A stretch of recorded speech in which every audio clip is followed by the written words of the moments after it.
So, it's scary, isn't it?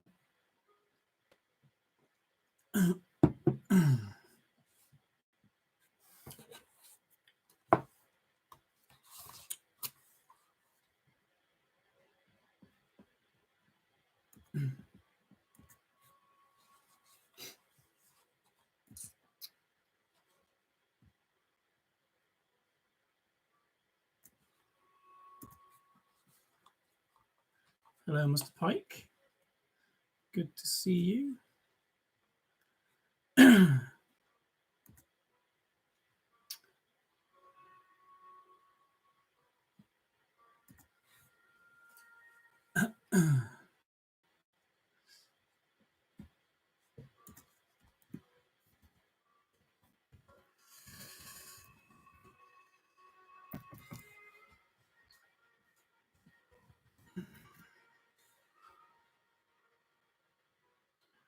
Hi guys, how you doing?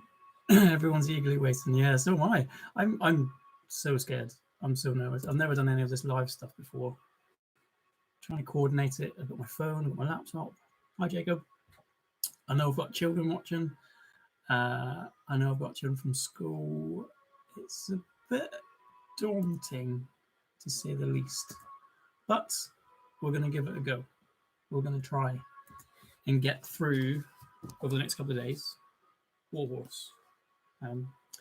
Good book. Hopefully you're quite keen to hear it. I am losing my voice a tiny little bit, but we've got plenty of water.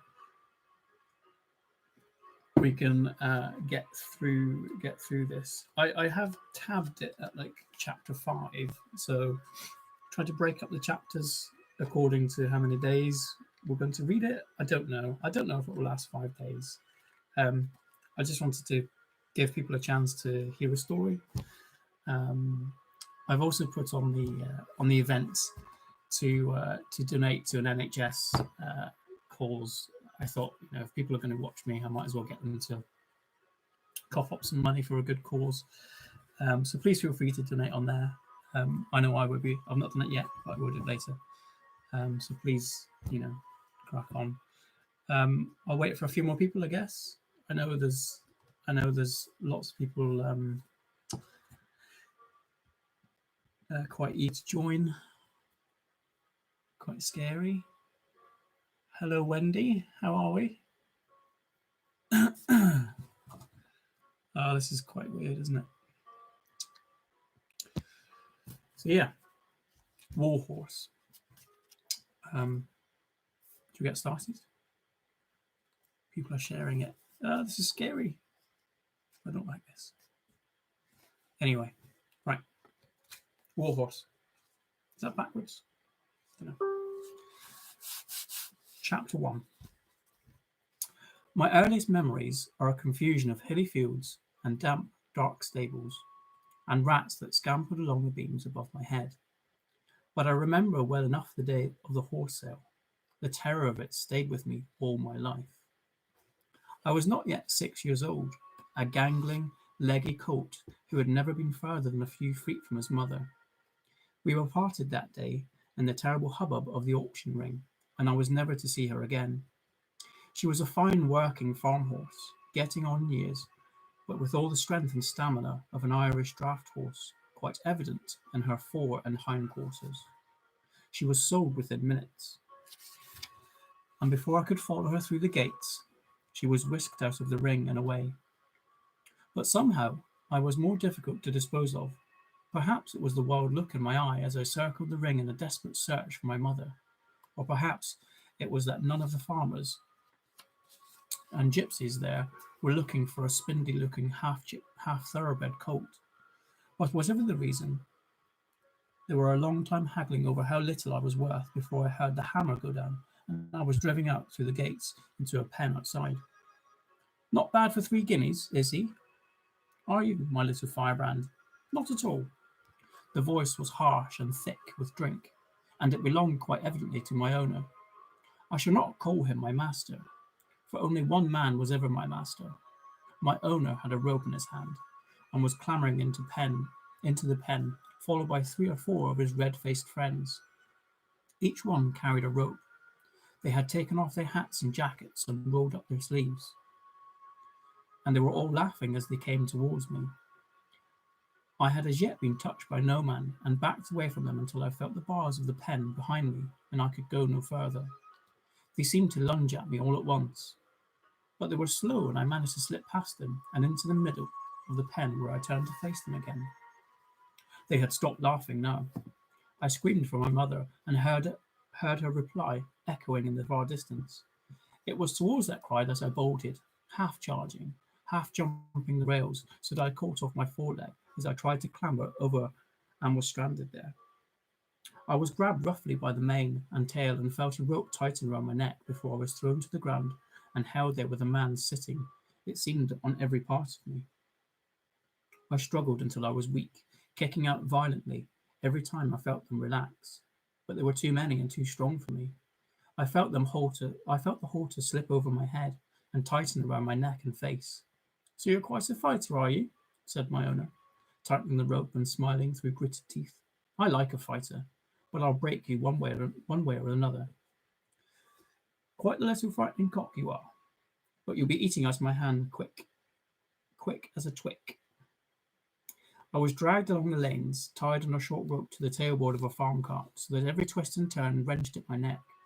By the time we reached the farm lane and rumbled over the bridge into the stable yard that was to become my home, I was soaked with exhaustion, and the halter had rubbed my face raw. My one consolidation, as I was hauled to the stables that first evening, was the knowledge that I was not alone.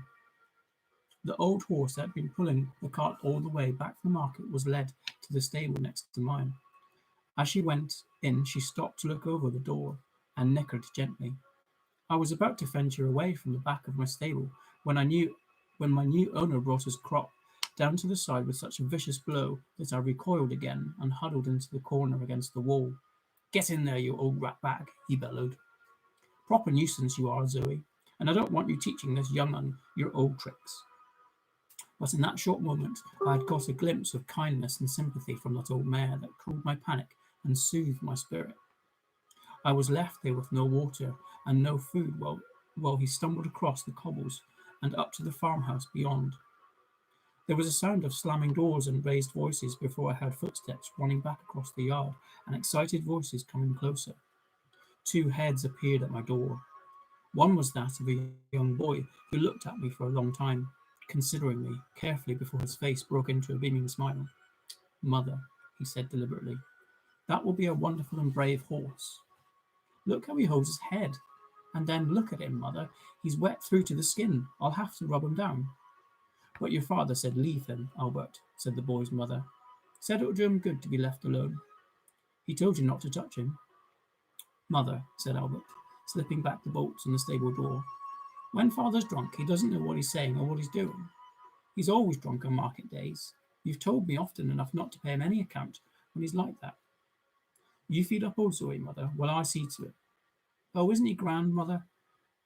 He's red almost. Red Bay, you'd call him, wouldn't you? And that cross down his nose is perfect. Have you ever seen a horse with a white cross like that? Have you ever seen such a thing? I shall ride this horse when he's ready. I shall ride him everywhere, and there won't be a horse to touch him. Not in the whole parish. Not in the whole country. You're barely past 13, Albert, said his mother from the next stable. He's too young, and you're too young.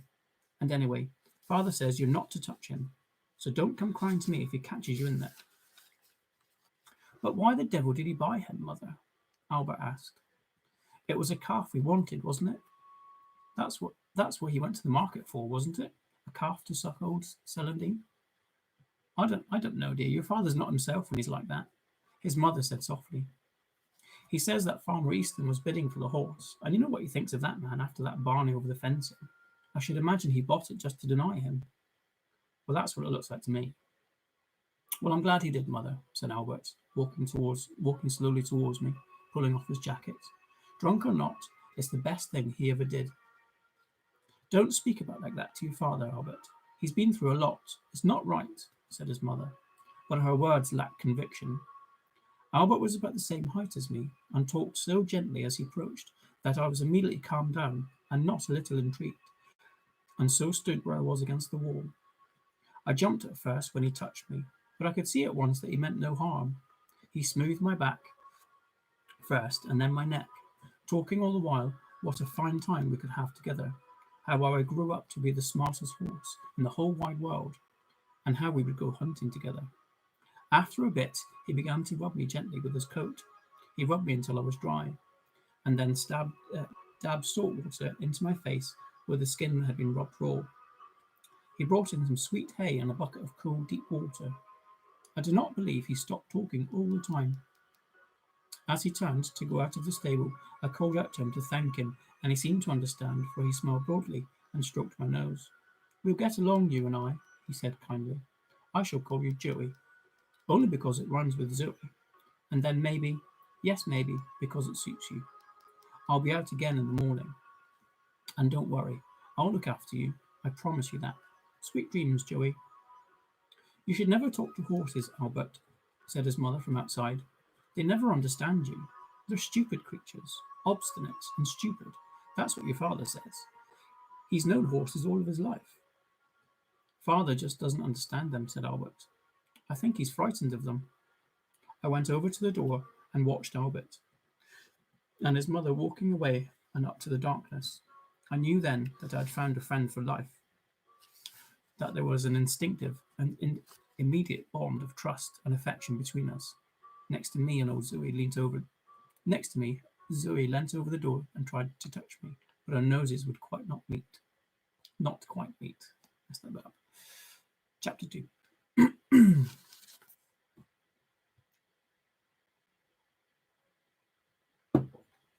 Hello that have joined. Chapter 2. Through the long, hard winters and hazy summers that followed, Albert and I grew up together. A yearling colt and a young lad have more in common than awkward gauchishness. Whenever he was not in school in the village or out at work with his father on a farm, he would lead me out over the fields and down to the flat, thistly marsh by the Torridge River. Here on the only level ground on the farm, he began my training, just walking and trotting up and down, and later on lunging me first one way and then the other. On the back to the farm, he would allow me to follow at my own speed, and I learnt to come at his whistle, not out of obedience, but out of because I wanted to be with him. His whistle imitated the stuttering call of an owl. It was a call I never refused, and one I would never forget. Old Zoe, my other companion, was often away all day ploughing and harrowing, cutting and turning out of the farm, and so I was left on my own much of the time. Out in the fields in the summertime, this was bearable because I could always hear her working and call out to her from time to time, but shut in the loneliness of the stable in the winter, all day could pass without seeing or hearing a soul unless Albert came for me. As Albert had promised, it was he who cared for me and protected me all he could from his father, and his father did not turn out to be the monster I expected. Most of the time he ignored me, and if he did look at me over, it was always from a distance. From time to time he could even be quite friendly, but I was never quite able to trust him, not after our first encounter. I would never let him come too close, and would always back off and shy away to the other end of the field and put old Zoe between us. On every Tuesday, however, Albert's father could still be relied upon to get drunk, and on his return, Albert would find some pretext to be with me to ensure he never came near me.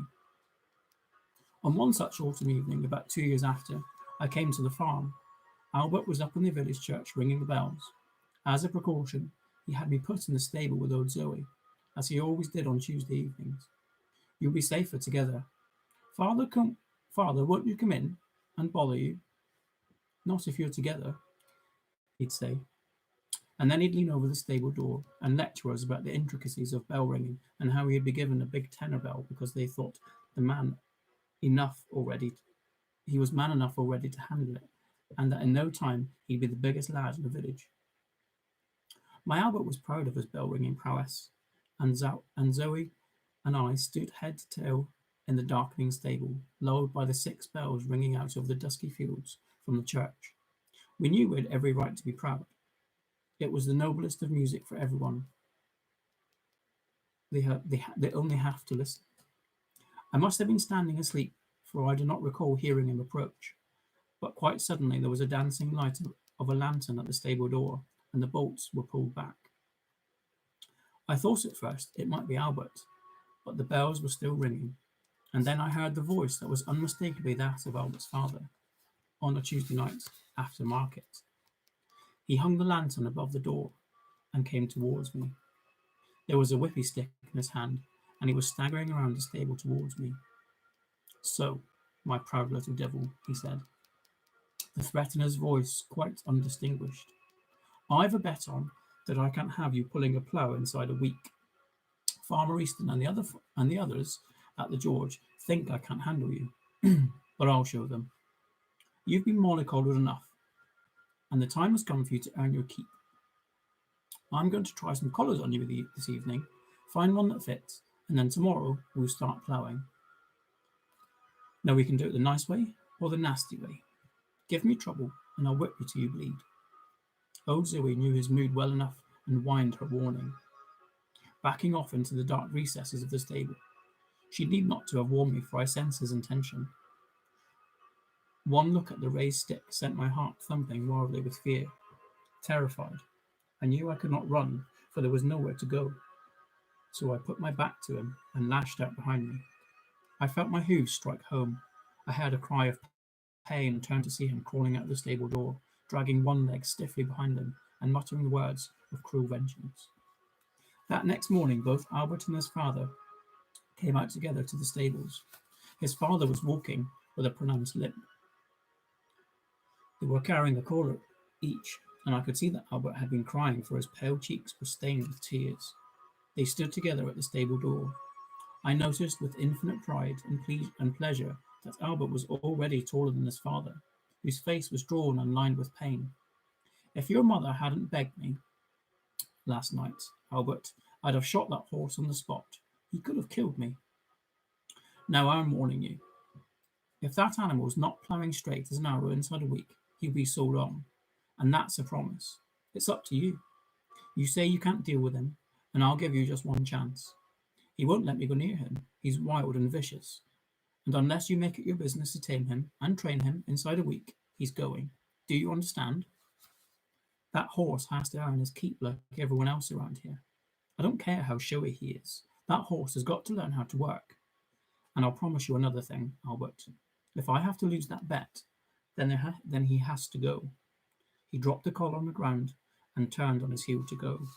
"Father," said Albert, with resolution in his voice, "I'll train Joey.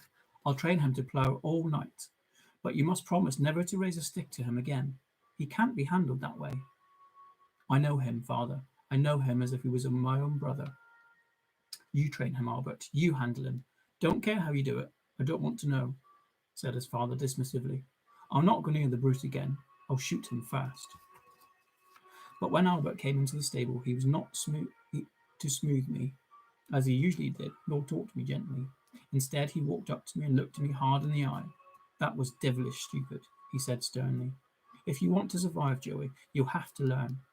You're never to kick out at anyone again." He means it. He'd have you shot just like that if he hadn't been for a mother. It was mother who saved you. He wouldn't listen to me, and he never will. So never again, Joey. Never. His voice changed now, and he spoke more like himself. "We have 1 week, Joey. 1 week to get you ploughing. I know with all of that thoroughbred in you, you may think it beneath you, but that's what you're going to have to do. Old Zoe and me, we're going to train you, and it'll be devilish hard work, even harder for you because you're not quite the right shape for it. Then there's not enough of you yet. You won't much like me by the end of it, Joey, but father means what he says. He's a man of his word. Once he's made up his mind, then that's that. He'd sell you on, even shoot you rather than lose a bet, and that's for sure." That same morning, with the mist still clinging to the fields, and linked side by side to dear old Zoe and the collar that hung loose around her shoulders, I was led out to look onto a long close, and my training as a farmhouse began. As we took the strain together for the first time, the collar rubbed at my skin, and my feet sank deep into the soft ground with the effort behind it. Albert was shouting almost continuously, flashing a whip at me whenever I hesitated or went offline. whenever I felt I was not giving it my best, and he knew. This was a different Albert. Gone were the gentle words and the kindnesses of the past. His voice had a harshness and sharpness to it, and it would brook no refusal on my part. Beside me, old Zoe leant into her collar and pulled silently, head down, digging in with her feet. For her sake, and for my own sake, for Albert's too, I lent my weight into my collar and began to pull. I was to learn during that week the rudiments of ploughing like a farm horse. Every muscle I had ached with the strain of it, but after a night's good rest, stretched out in the stable, I was fresh again, and ready for work in the next morning. Each day as I progressed, and we began to plough more as a team, Albert used the whip less and less and spoke more gently to me again, until finally, at the end of the week, I was sure I had all but regained his affection. Then, one afternoon, after we finished the headland around the long close, he unhitched the plough and put an arm around each of us. "It's all right now. You've done it, my beauties, you've done it," he said. "I didn't tell you, because I didn't want to put you off, but Father and Farmer Easton have been watching us from the house this afternoon." He scratched us behind the ears and smoothed our noses. "Father's won his bet, and he told me at breakfast that if we finished the field today, he'd forget all about the incident and that you could stay on. Joey, you've done it, my beauty, and I'm so proud of you I could kiss you, you old silly. But I won't do that, not with them watching. I'll let you stay in now. I'm sure he will. He's a man of his word, is my father, you can be sure of that, long as he's sober." It was some months later, on the way back from cutting the hay in the great meadow along the sunken leafy lane that led up to the farmyard, that Albert first talked to us of the war. His whistling stopped in mid-tune. "Mother says there's likely to be a war," he said sadly. "I don't know what that's about. Something about some old duke that's been shot somewhere. Can't think of why that should matter to anyone, but she says we'll be in it all the same. But it won't affect us, not down here. We'll just go on the same. At 15, I'm too young to go anyway." Well, that's what she said. But I tell you, Joey, if there is a war, I'd want to go. I think I'd make a good soldier, don't you? Look fine in uniform, wouldn't I? And I've always wanted to march to the beat of a band. Can you imagine that, Joey? Come to that, you'd make a good war horse yourself, wouldn't you? If you ride as well as you pull, and I know you will. We'd make quite the pair. God help the Germans if they ever have to fight the two of us. One hot summer evening, after a long and dusty day in the fields, I was deep into the mash and oats, with Albert still rubbing me down with straw and talking on the abundance of good straw they'd have they'd have they'd have for the winter months, and about how good the wheat straw would be for the thatching they would be doing, when I heard his father's heavy steps coming across the yard towards us. He was calling out as he came. "Mother," he shouted, "Mother, come out, Mother." It was his sane voice, his sober voice, and that voice held no fear for me. "It's war, Mother. I've just heard it in the village. Postman came in this afternoon with the news. The devils have marched into Belgium.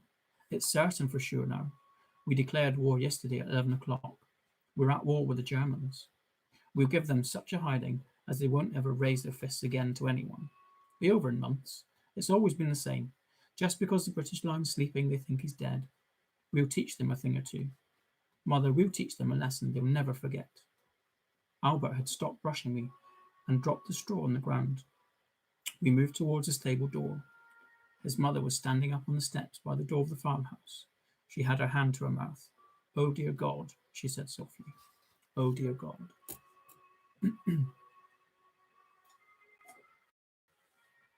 Chapter 3. Warhorse, for those of you who joined. I hope it saves, so you can rewatch it. Anyway. Chapter 3. Gradually, during that last summer on the farm, so gradually that I'd hardly noticed it, Albert had began riding me out over the farm to check the sheep. Old Zoe would follow behind, and I would stop every now and then to be sure she was still with us. I do not even remember the first time he put a saddle on me, but at some time he must have done so, for by the time the war was declared that summer, Albert was riding me out to the sheep each morning, and almost every evening after his work. I came to know every lane in the parish, every whispering oak tree, and every banging gate. He would splash through the stream under the innocent copse and thunder up ferny peace beyond. With Albert riding me, there was no hanging on the reins, no jerking on the bit in my mouth, but always a gentle squeeze with the knees and a touch with heels was enough to tell me that he wanted what he wanted of me. I think he could have ridden me even without that. So well he did we come to understand each other. Whenever he was not talking to me, he would whistle or sing all the time, and that seemed somehow to reassure me. The war hardly touched us on the farm to start with more straw still to turn and stack for the winter. Old Zoe and I were led out every morning early to the fields to work. To our great relief, Albert had now taken over most of the horsework on the farm, leaving his father to see to the pigs and the bullocks, to check up to the sheep, and to mend the fences and dig the ditches around the farm, so that we scarcely saw him for more than a few minutes a day. Yet, in spite of the normality of the routine, there was a growing tension on the farm, and I began to feel an acute sense of foreboding. There would be long and heated exchanges in the yard, sometimes between Albert's father and mother, but more often, strangely enough, between Albert and his mother. "You mustn't blame him, Albert," she said one morning, turning on him angrily outside the stable door. "He did it all for you, you know. When Lord Denton offered to sell him the farm 10 years ago, he took up the mortgage so that you'd have a farm on your own when you grew up. And it's the mortgage that wears him sick and makes him drink. So if he isn't himself from time to time, you've no call to keep on about him. He's not as well as he used to be, and he can't put in the work on the farm like he used to. He's over 50, you know. Children don't think of their fathers as being old or young. It's the war, too. The war worries him, Albert. He worries prices will be falling back. And I think his heart of hearts he feels he should be soldiering in France, but he's too old for that. You've got to try to understand him, Albert. He deserves that much." "You don't drink, mother," Albert replied vehemently. "And you've got worries just like he has. And anyway, if you did drink, wouldn't you get at me as he does? I do all the work I can, and more, and still he never stops complaining that this isn't done, that isn't done. He complains every time I take Joey out in the morning. He doesn't even want me to go off bell ringing once a week. It's not reasonable, mother." "I know that, Albert," his mother said more gently now, taking his hand in both of hers. "But you must try to see the good in him. He's a good man, he really is. You remember him that way, don't you?" "Yes, mother, I remember him like that," Albert acknowledged. "But if he only wouldn't keep on about Joey as he does. After all, Joey works for his living now, and he has to have time off to enjoy himself, just as I do." "Of course, dear," she said, taking his elbow and walking him up towards the farmhouse. "But you know how he feels about Joey, don't you? He bought him in on a feat of pique and regretted it ever since. As he says, we only really need one horse for the farm work, and that horse of yours eats money. That's what worries him. Farmers and horses, it's always the same. My father was like it too. But he'll come round if you're kind with him. I know he will." But Albert and his father scarcely spoke to each other any more these days, and Albert's mother was used more and more by both as a go-between, as a negotiator. It was on a Wednesday morning, with the war but a few weeks old, that Albert's mother was again arbitrating between them in the yard outside. As usual, Albert's father had come home drunk from the market the night before. He said he had forgotten to take back the saddleback boar they had borrowed to serve the sows and gilts. He had told Albert to do it, but Albert had objected strongly, and an argument was brewing. Albert's father said that he had business to attend to, and Albert maintained he had the stables to clean out. "Won't take you half an hour, dear, to drive the bull back down to the valley to Fursden," Albert's mother said swiftly, trying to soften the inevitable. "All right then," Albert conceded, as he always did when his mother intervened, for he hated to upset her. "I'll do it for you, mother, but on the condition I can take Joey out this evening. I want to hunt him this winter, and I have to get him fit." Albert's father stayed silent and thin-lipped, and I noticed that when he was looking straight at me, Albert turned, patting me gently on the nose, picked up a stick from the pile of lightings up against the woodshed, and made his way down towards the piggery. A few minutes later, I saw him driving a great black-white boar down the farm track towards the lane. I called out after him, but he did not turn round. Now, if Albert's father came to the stable at all, it was always to lead out old Zoe. He left me alone these days. He would throw a saddle onto Zoe, out into the yard, and ride out to the hills above the farmhouse to check the sheep. So it was nothing special when he came out to the stable that morning and led Zoe out. But when it came back to the stable afterwards and began to sweet talk me and held out a bucket of sweet-smelling oats, I was immediately suspicious. But the oats and my own inquisitiveness overcame my better judgment, and he was able to slip a halter over my head before I could pull away.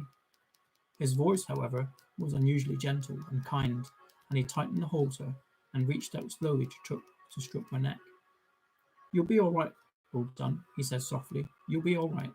They will look after you. Promised they would. And I need the money, Joey. I need the money bad." Chapter 4.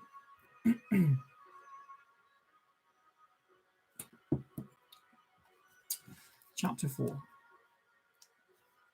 Tying a long rope to the halter, he walked me out of the stable. I went with him because Zoe was up there looking back over the shoulder at me, and I was always happy to go somewhere, and with anyone as long as he was with me. All the while I noticed that Albert's father was speaking in a hushed voice and looking around like a thief. He must have known that I would follow old Zoe, for he roped me up to her to saddle and led us both quietly out of the yard, down the track, and over the bridge. Once in the lane, he mounted Zoe swiftly, and we trotted up the hill and into the village. He never spoke a word to either of us. I knew the road well enough, of course, for I had been there often enough with Albert, and indeed I loved going there because there was always other horses to meet and people to see. It was in the village, only a short time before that I had met my first motor car outside the post office, and I had stiffened with fear as it rattled past. But I had stood steady, and I remember that Albert had made a great fuss of me after that. But now as we neared the village, I could see that several motor cars were parked around the green, and there was a greater gathering of men and horses that I had ever seen. Excited as I was, I remember that the sense of deep apprehension came over me as we trotted up into the village. There were men in khaki uniforms everywhere, and then as Albert's father dismounted and led us up past the church towards a green and military band struck up a rousing, pounding march. The pulse of the great bass drum beat out through the village, and there were children everywhere, some marching up and down with broomsticks over their shoulders, and some leaning out with flags. As we approached the flagpole in the centre of the green, where the Union Jack hung limp in the sun against the white pole, an officer pushed through the crowd towards us. He was tall and elegant in his jodhpurs and Sam Brown belt, with a silver sword in his side. He shook Albert's hand. "I told you I'd come, Captain Nichols, sir," said Albert's father. "It's because I need the money, you understand. Wouldn't part with a horse like this, unless I had to." "Well, farmer," said the officer, nodding his appreciation as he looked me over, "I thought you'd be exaggerating when we talked in the George last evening. Finest horse in the parish, you said. But then everyone says that. But this one is different, I can see that." And he smoothed my neck gently and scratched me behind the ears. Both his hand and his voice were kind, and I did not shrink away from him. "You're right, farmer. He'd make a fine mount for any regiment, and we'd be proud to have him. I wouldn't mind using him myself. No, I wouldn't mind at all. If he turns out to be all he looks, then he'd suit me well enough. Fine-looking animal, no question about it. £40 you'll pay me, Captain Nichols, like you promised yesterday." Albert's father said in a voice that was unnaturally low, almost as if he did not want to be heard by anyone else. "I can't let him go for a penny less. Man's got to live." "That's what I promised you last evening, farmer," Captain Nichols said, opening my mouth and examining my teeth. "He's a fine young horse, strong neck, sloping shoulder, straight fetlocks. Done much work, has he? Hunted about yet, have you?" "My son rides him out every day," said Albert's father. "Goes like a racer, jumps like a hunter, he tells me." "Well," said the officer, "as long as our vet passes him as fit and in sound wind and limb, you'll have your £40 as we agreed." "I can't be long, sir," Albert's father said, glancing back over his shoulder. "I have to get back. I have my work to see to." "Well, we're busy recruiting in the village, as well as buying," said the officer. but we'll be as quick as we can for you. True, there's a lot of good men, more good men volunteers than there are good horses in these parts, and that vet doesn't have to examine the men, does he? You wait here. I'll be only a few minutes. Captain Nichols led me away through the archway opposite the public house and into the large garden, beyond where there were men in white coats and uniformed clerks sitting down at the table taking notes. I thought I heard old Zoe calling after me, so I shouted back to reassure her, for I felt no fear at this moment. I was too interested in what was going on around me. The officer talked to me gently as I walked away, so I went along most eagerly. The vet, a small, bustling man with a bushy black moustache, prodded me all over, lifted me, each of my feet, to examine them, which I objected to, and then peered into my eyes and mouth, sniffing at my breath. Then I was trotted around and round the garden before he pronounced me as a perfect specimen. Sound as a bell, fit for anything, cavalry or artillery, were the words he used. No splints, no curbs, good feet and teeth. Buy him, Captain, he said. He's a good one. I was led back to Albert's father, who took the offered notes from Captain Nichols, stuffing them quickly into his trouser pocket. Look, you look after him, sir, he said. You'll see he comes no harm. My son's very fond of him, you see. He reached out and brushed my nose with his hand. There were tears filling my eyes, and at that moment he became almost like a likable man for me. You'll be all right, old son, he whispered to me. You won't understand, and neither will Albert. But unless I sell you, I can't keep up with the mortgage, and we'll lose the farm. I've treated you bad. I've treated everyone bad. I know it, and I'm sorry for it. And he walked away from me, leading Zoe behind. His head was lowered, and he looked suddenly a shrunken man. It was then that I fully realized I was being abandoned, and I began to neigh, a high-pitched cry of pain and anxiety that shrieked out throughout the village. Even old Zoe, obedient and placid as she always was, stopped and would not be moved on no matter how hard Albert's father pulled her. She turned, tossed up her head, and shouted her farewell, but her cries became weaker as she finally dragged away out of my sight. Kind hands tried to contain me and to console me, but I was inconsolable. I had just about given up all hope when I saw my Albert running up towards me through the crowd, his face red with exertion. The band had stopped playing. The entire village looked on as he came up and put his arms around my neck. He's sold him, hasn't he? He said quietly, looking up at Captain Nichols, who was holding me. Joey is my horse. He's my horse, and he always will be, no matter who buys him. I can't stop my father from selling him, but if Joey goes with you, I go. I want to join up and stay with him. You've the right spirit for a soldier, young man, said the officer, taking off his peaked cap and wiping his brow with the back of his hand. And he had black curly hair, and a kind, open look on his face. You've the spirit, but you haven't the years. You're too young, and you know it. 17's the youngest we take. Come back in a year or so, and then we'll see. I look 17, Albert said, almost pleading. I'm bigger than most 17-year-olds. But even as he spoke, you could see he was getting nowhere. You won't take me then, sir, not even as a stable boy. I'll do anything. What's your name, young man? Captain Nichols asked. Narracott, sir.